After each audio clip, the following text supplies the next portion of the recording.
নমস্কার বন্ধুরা, আপনারা দেখছেন ASM Bangla online YouTube channel. বন্ধুরা, কলকাতা হাইকোর্টের রায়ে আপাতত স্থগিতাদেশ নয়, জানিয়ে দিল এবার সুপ্রিম কোর্ট।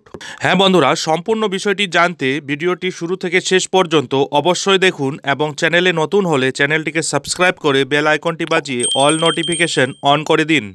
বন্ধুরা, স্কুল সার্ভিস কমিশনের নিয়োগ দুর্নীতি মামলায় গত কয়েকদিন আগেই কলকাতা হাইকোর্ট 2016 সালের সম্পূর্ণ নিয়োগ প্যানেলটি বাতিল করে দিয়েছিলেন।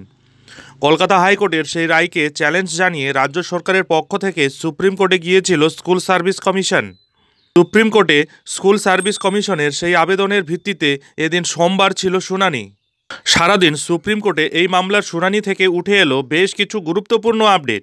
এসএসসি নিয়োগ মামলায় মোট 25,735 জনের চাকরি বাতিল সহ অন্যান্য রায় নিয়ে এদিন শুনানি হলো সুপ্রিম কোর্টে। বন্ধুরা, এই মামলার শুনানি থেকেই সুপ্রিম কোর্টে যে সমস্ত গুরুত্বপূর্ণ আপডেটগুলি উঠে এলো সেগুলির মধ্যে অন্যতম হলো কলকাতা হাইকোর্টের রায়ের বিরুদ্ধে এই মুহূর্তে কোনো প্রকার স্থগিতাদেশ দিচ্ছে না সুপ্রিম কোর্ট। সুপ্রিম কোর্ট আরও জানিয়েছে, প্যানেল বাতিল সংক্রান্ত সিদ্ধান্তে হাইকোর্ট নিশ্চিতভাবে সঠিক। যোগ্য এবং অযোগ্য চাকরি প্রার্থীদের তালিকা তৈরি করার কাজটি সম্পূর্ণভাবে স্কুল সার্ভিস কমিশনের।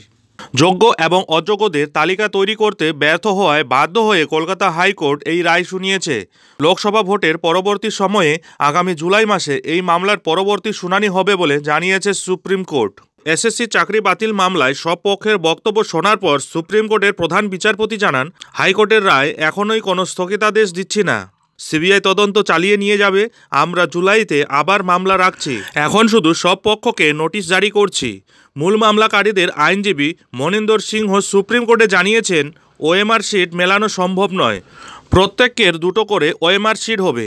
একটি এসএসসির কাছে, অন্যটি নাইসার কাছ থেকে পাওয়া যাবে। এবার কোন ওএমআর শিটে কারচুপি হয়েছে কিনা সেটা কিভাবে নির্ণয় করা সম্ভব? তার মতে নতুন করে নিয়োগ প্রক্রিয়া শুরু করাটাই ভালো।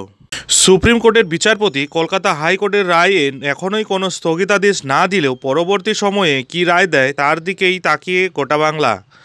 যাই হোক বন্ধুরা, এখন এ পর্যন্তই। এই ধরনের পরবর্তী গুরুত্বপূর্ণ আপডেটগুলি প্রতিনিয়ত পেতে অবশ্যই চ্যানেলে চোখ রাখুন।